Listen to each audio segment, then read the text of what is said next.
Well, let's see. My phone has not stopped going all day. The second the news hit that Hulk Hogan had passed, the first person who got in touch with me is our old producer, Paul. And he said, this just hit. And I was like, oh, shit. And then within minutes, everybody else on social media, on texts, people trying to call, whatever. And I appreciate that being thought of for something like that, because I was the same way the previous day when Ozzy passed. Oh my God. The first person I thought of was Jim Norton. Yeah. Right as that broke, Paul writes me and said, hey, this just dropped. Take a look. And it was about Hogan, which is upsetting. Like a lot of people, big fan of Hulk Hogan, grew up in the 80s, right as WWE was becoming, well, WWF at the time, was becoming professional wrestling, becoming the big thing that it is now. So growing up, you loved Hulk Hogan, but then, other characters and other people came around and you diversify your portfolio of tastes for the wrestling. But Hogan was always one of the top for me ever. And it was very difficult during the teen decade. I don't know what they officially call it. When the Gawker tape came out with him having sex with Bubba the Love Sponge wife, and then sitting there saying things about his daughter's boyfriend, which were pretty racist, and then WWE dropping him out of the Hall of Fame in 2015. But then 3 years later, they worked something out and he apologized or what have you, and was brought back into the Hall of Fame, was used as an ambassador, as a legend, went back into the Hall of Fame again, I think 2020 with NWO. Then he had the stuff too with his son drunk driving. But you can see there was a lot of shit in the last decade that really kind of makes it hard to say that, well, you have to explain why you liked Hulk Hogan. I'm like, I liked him up until this point, Yeah, it was one of those things like how we kind of think that, with, the vid, everything post COVID, it's a whole different subset of time. Same with 9/11. 9/11 changed the way the world looked. And then, you had to draw that line, because I was the same way. I grew up WWF. I watched the cartoons when they had them out. I loved watching Mean Gene interview Macho Man, and they would make fun of each other's beards and mustaches. They were all on coke, so they had the best promos. I remember seeing Ultimate Warrior. Like, it was the whole thing. He was the only one from that era, the Ultimate Warrior, that when they were all coke fueled promos, he was the only one that wasn't enjoyable. Because he would say, oh, the power of the warrior. And he was talking like an ancient spiritual Indian guide or something.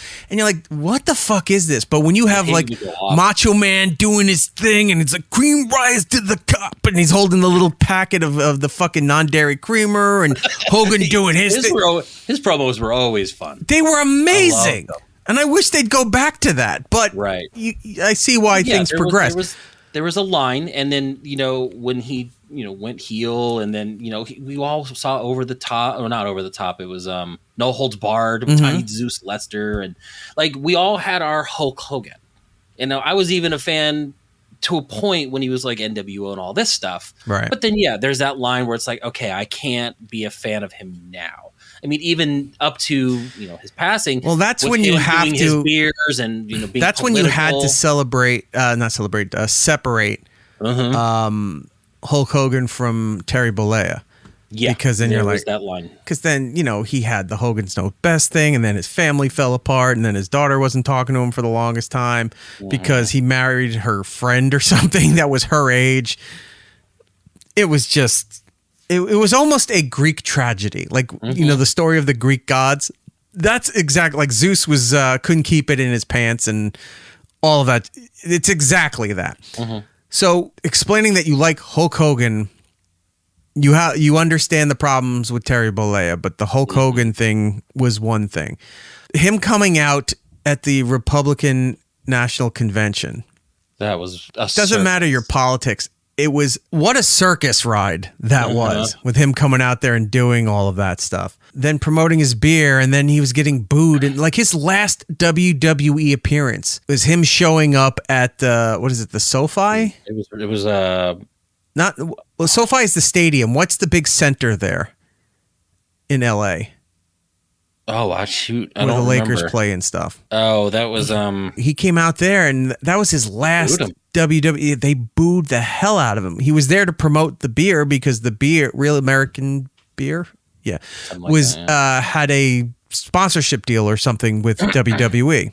Now, was that the first Netflix show when they did Raw on Netflix? Is that when they brought him out? Oh, that might be it. You might be right. That was it. Yeah, I think that's exactly it was right right. after the Super Bowl, and they made a big deal that the Raw was hitting Netflix the day after the Super Bowl. Yeah, so That's why it was all LA based. his last known appearance, he got booed out of the building. But again, LA, so what do you expect? It's hard because we're in the age of, at least you and I are in that generation where this shit is going to start happening more and more. Oh, I know. Because the people we all loved growing up were older than us, and they're going to go, God willing, before us. So this is all starting to happen now. I saw a joke post about it, which actually kind of rang true. It was like, this has been a sad week for white men in their 50s that know how to drive a forklift. I'm like, fuck, yeah, you're right. Oh, yeah. So, successful. Like, that's pretty much all of us. Successful people with money that own a home. Right. Exactly. Yeah. The Hogan thing was difficult. I didn't know what was I going to say. I didn't know what to do or any of that stuff. And then the audience made the decision for me because everyone was just stacking the deck as far as commenting, where's Z-Rock's photo? Why didn't you post the photo? What happened to the photo? But it's like, nope, nah, you made the decision for me, not doing it. So maybe tomorrow, but not doing it today. All restless in the chat. Hulk Hogan was the man when you were a kid. Absolutely. Sure. Wawa supervisor saying a lot of people would say that Hulk Hogan was their hero, or at least one of them. I know what you're getting at. Yes, he was a hero to many. Yeah, the NWO Hall of Fame was 2020. Okay, so we were right on that. I'm going to show you some stuff here. This, I think, was the last time we had Hulk Hogan on the show. Representing, wearing the shirt to the concert, if you will. Sure. You have to there. And then, there was plenty of other times he was up there for interviews or whatever we did. So this one was weird because I've never seen him in these colors, but this was during his TNA run. I think because of him doing the stuff with TNA, he was in completely different color schemes than he would do from WCW and WWE because it's all one company now. So whenever he's he was wearing teal. It's very Florida. Yeah, but it doesn't look good on him.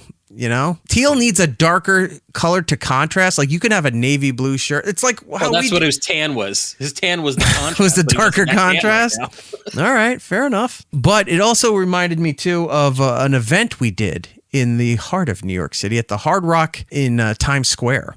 Formerly, way back in the day, the Paramount Theater. We did a St. Patrick's Day show where we do our eggnog drinking challenge. If you're not familiar with that.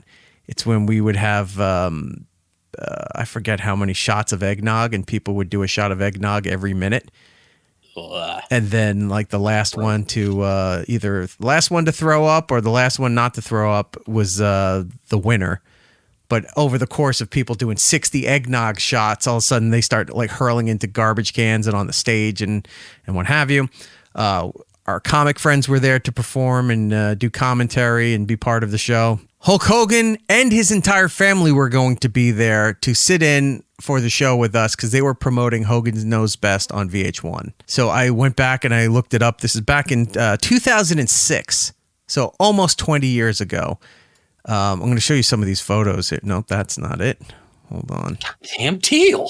Yeah, that damn teal will not go away. Here we go. Look at that. Now, I had no idea when we were doing the moniker and all the stuff, the artwork for it, that Steve C threw me into the graphic. So I'm on the left there. Yeah, I see. And then there's Hulk Hogan's family. For days, this ran in Midtown Manhattan.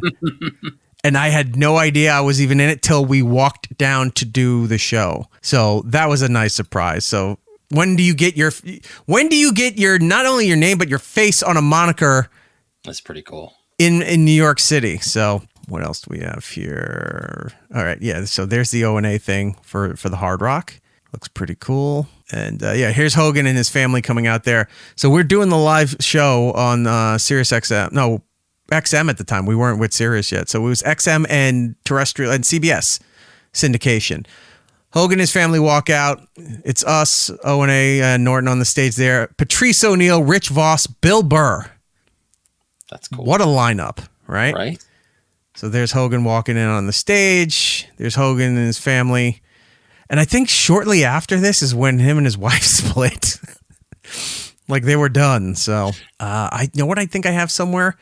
The photo of all of them on stage that they all signed. Maybe we can give that away. I know you were talking about, I think you used the stuff outside, I think in a gift to like a nephew of yours. You were telling us a little while back when you were getting him some wrestling stuff because he's a big wrestling fan. And it was just like, that's really cool. Oh, yeah. That was a little further down the line. Yeah. But yeah, I had some Hogan stuff that I signed and had framed for him. It's really cool. And then he was, I'm missing a photo. I'm missing the next photo, actually. Thanks. Yeah, that one's missing. Shit. Should have uploaded it. But he was out there and he grabbed the mic. He started talking to the audience and then did the shirt rip and did his posing. The music was playing. People were going crazy. And then he walked off to the side, came back, and then you never see Hogan put on a shirt. Like that's just not his part of his thing. And he did that on the stage, put on the shirt, and he was wearing the O&A St. Patrick's Day shirt. That's really cool. That was a very cool time. Very cool time. The Hulkster is gone. He's no longer with us. They were saying cardiac arrest. Well, I mean, at the age of what, 71? 71. And yeah, I saw it in the chat somewhere earlier. They're saying like 71's not. It's old, but it's not that old like it used to be. Like your grandparents being 71 compared to people today being 71 is way different. Yeah, it's like looking back at your parents' high school yearbook, and all of them look like they're in their 30s or 40s. Like they all look old. Right, like everyone in high school looked like they were like, you know, you're right. Thick mustaches, smoking cigarettes, already had like a 401. They already looked like downtrodden and they hadn't left school yet, you know? Right? I did get a notice, by the way, while we were watching some of the other things here. Oh no, who died now? No, nobody died. But I got word that Anthony was talking about me again today. Oh my God. Okay, so it's right about here. On to Little Jim Norton, a huge fan, of course, we all know of Ozzy Osbourne. And now, with the passing of Hulk Hogan, I need to, get in touch and check in with our good friend Erik. Erik was a huge, huge fan of the Hulkster. Lil Erik, if he was ever Lil. Erik. Lil Erik just loved the Hulkster, loved the wrestling thing. And I think when we did the show where Erik had to talk about his heroes and his father was like number one, and I think Opie was number two. All right, that thing is never going to. I'll never live that down because it was supposed to be both of them, and in the fucking because it was like a top 8 or top something. Once you had your top 8 on MySpace, you also had little lists that you could put like your favorite movies, favorites, like that kind of shit. It was supposed to be both. They'll never believe me, and that's fine. It's been so long; it is what it is. But I know it was supposed to be both of them on there because. I never finished the list because Scott Shannon was supposed to be on the list too. It was like one of those things you only wrote a couple down and then would go back thinking it was a draft. Yeah. And it was there. So there was other people I needed to put onto the list that I didn't. So it was an ongoing thing where Anthony got slighted because his name wasn't on the thing. I apologize after all of these years, Anthony. But yeah, Hogan was on the list. So there we go. How'd that work out? And I believe Hogan a nice little dig. Might have been good on 3, him. And then worked his way up, to 2, I guess, after the Opster and him had a falling out. So, your number 2 hero after your dad, that's pretty rough. So, my condolences, and thoughts and prayers to Hulk Hogan. Yeah, and Erik, I hope he's okay. Thank you. Getting a lot of run on his show this week. I know. For reasons that you probably don't want. Well, if anybody's coming over here from that, I doubt they are. But if you are, feel free to like and subscribe. But we don't cost you anything to subscribe to this stuff. But we also don't have the vast audience that Anthony does either to command you paying for it. So no.